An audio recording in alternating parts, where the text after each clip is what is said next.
Olá pessoal, sejam muito bem-vindos a mais um vídeo aqui do canal. Meu nome é Jackson, sou biomédico e mestrando em bioética na Universidade del Museu Social Argentino. E hoje a gente vai falar um pouquinho mais sobre um outro assunto. Algumas pessoas me perguntaram, Jackson, mas será que isso tem a ver com saúde? Sim, tem sim.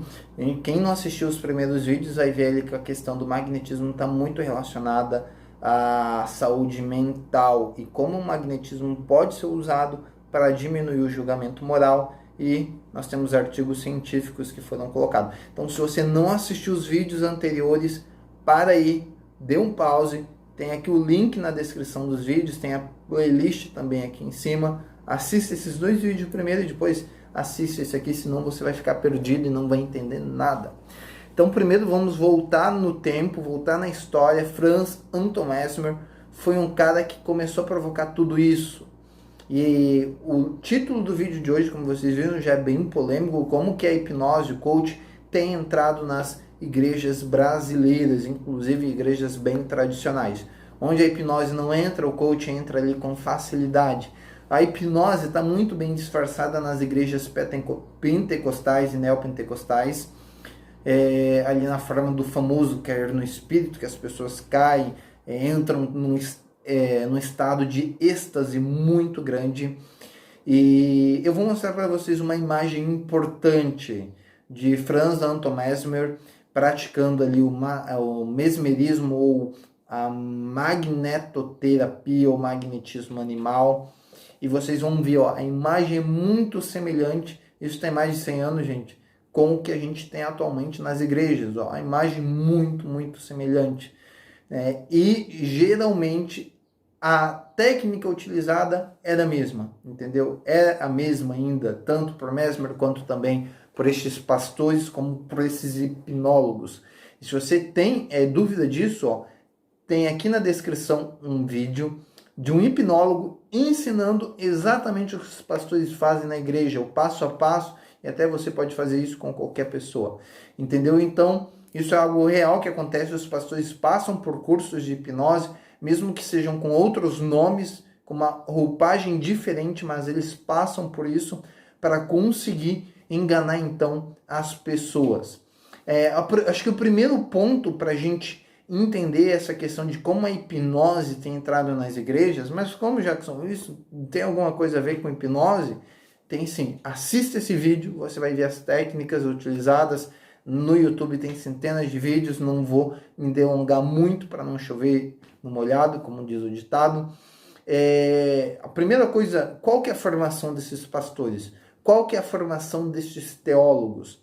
Você fazer uma pesquisa rápida, você vai encontrar alguns dos pastores famosos. Um exemplo, Silas Malafaia, ele tem formação em psicologia. E a gente sabe que hoje, infelizmente, né, não somente a psicologia, mas ali uma boa parte dos cursos com formação humanista, eles são ali, eles recebem uma influência muito forte de vários tipos de ideologias. Então a gente precisa tomar cuidado. Infelizmente, psicologia, psicanálise, ela também recebe ali uma influência muito negativa. São ciências que estão em detrimento, infelizmente. A gente vê ali correntes de psicologia defendendo coisas ruins, coisas que não são saudáveis para a sociedade. Infelizmente, muitos psicólogos são contra as que eu conheço. E, enfim, a gente não vai discutir sobre esse assunto também.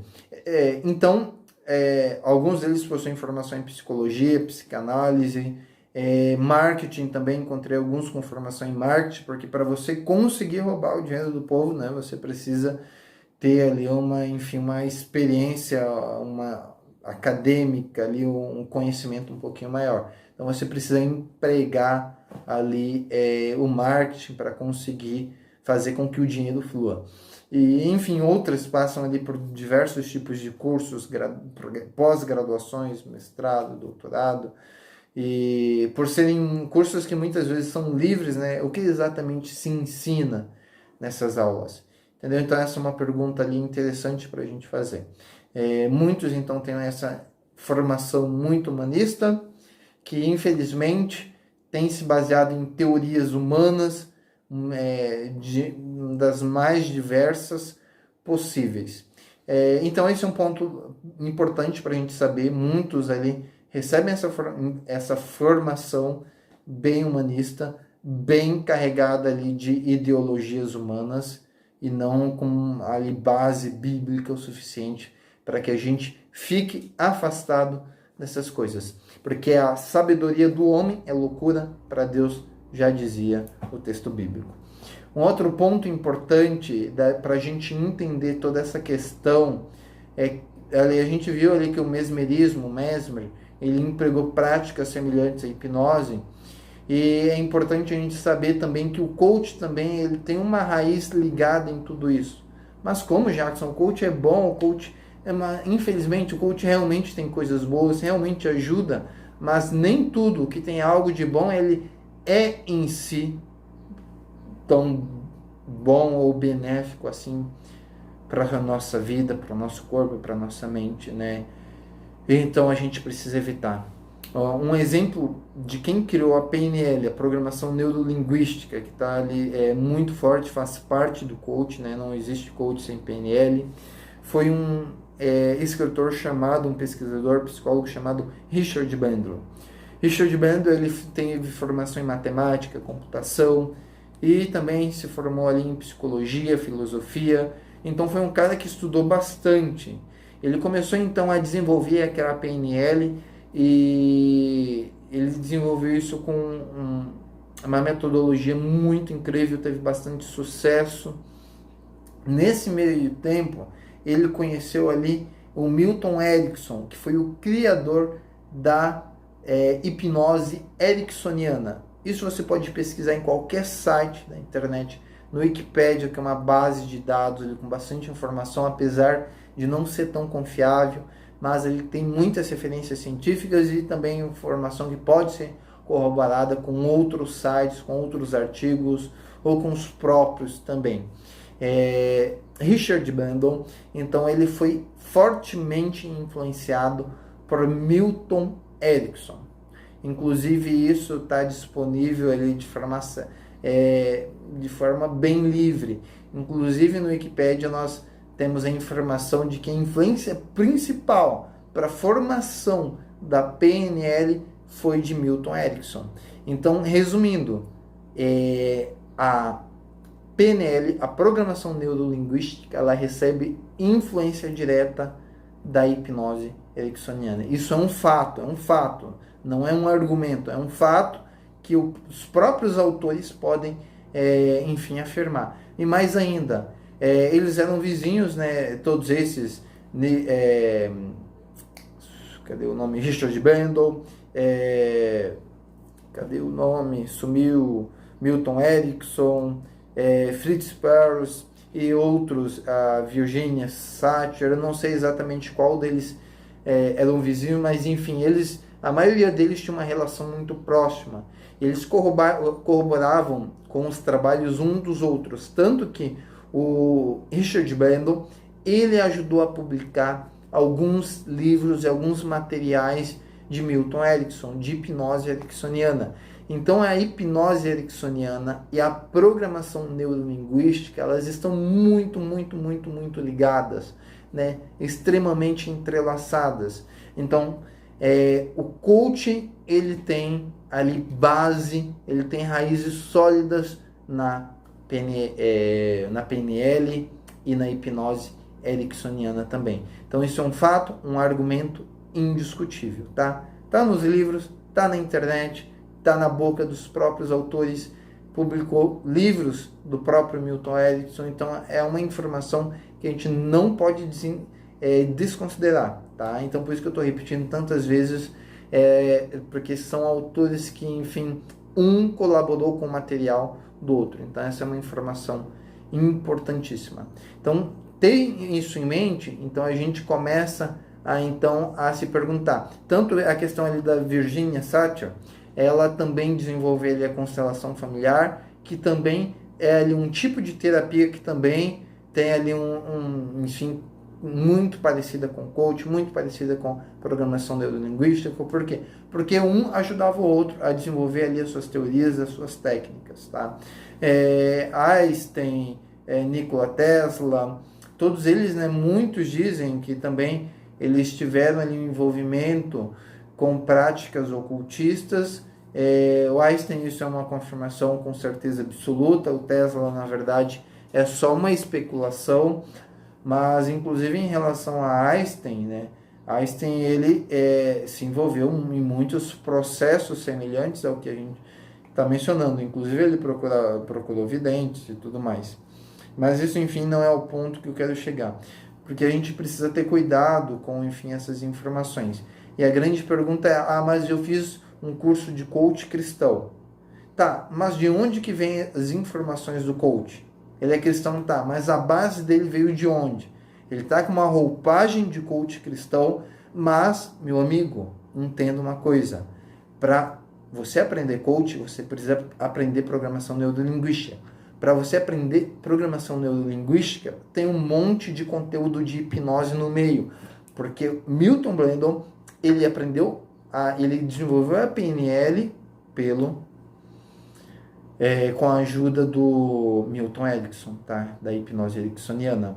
Então, enfim, isso daí é um assunto um pouco polêmico e não é um assunto que está abafado. A gente tem diversos teólogos, assim como também falando, e muitos católicos também falando da hipnose. Eu acho isso bem interessante, né? Que é um ponto de vista em que eles realmente estão super corretos, né? Ele tem bons materiais sobre isso, ele tem livros, tem vídeos em formato até de documentário na internet, documentando todo esse processo de hipnose que acontece nessas igrejas pentecostais e neopentecostais, tá? Então é um processo bem claro. Agora, se a gente for entender isso, a gente vai entender. Você precisa aprender técnicas de hipnose.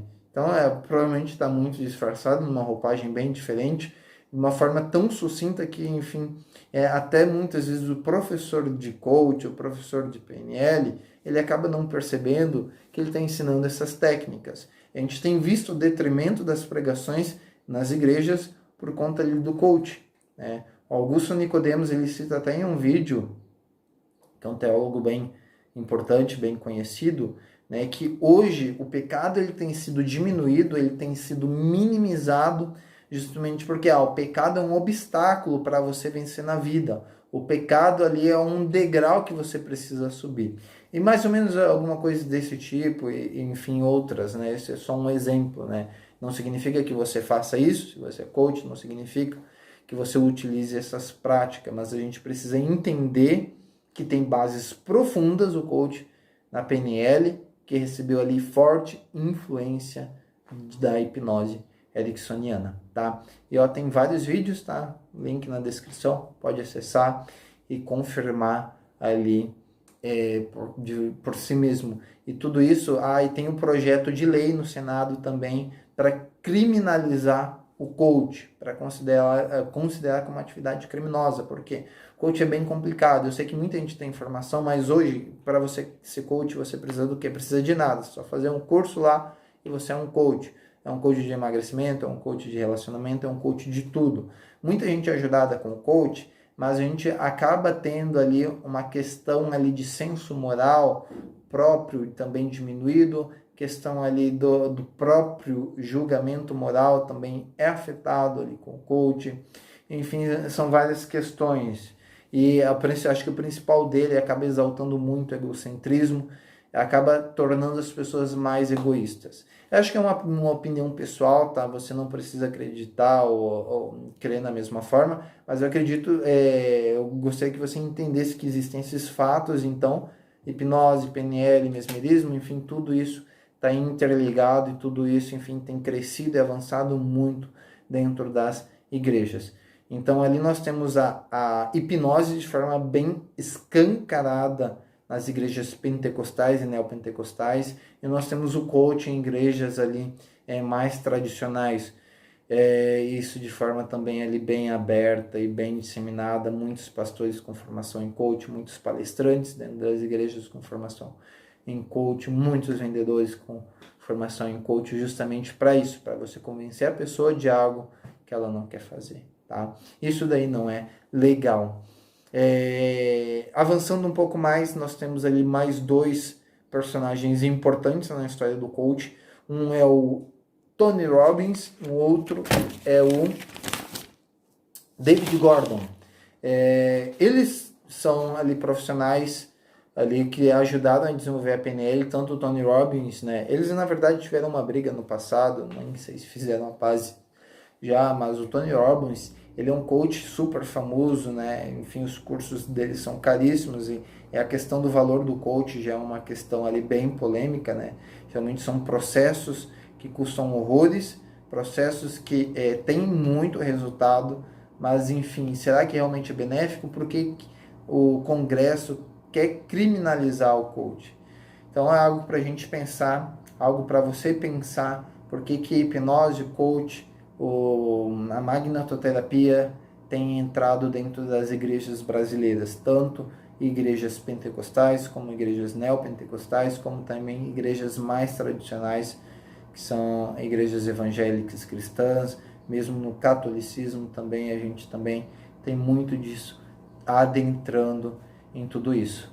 Espero que você tenha gostado do vídeo. Se tiver alguma dúvida, deixe um comentário.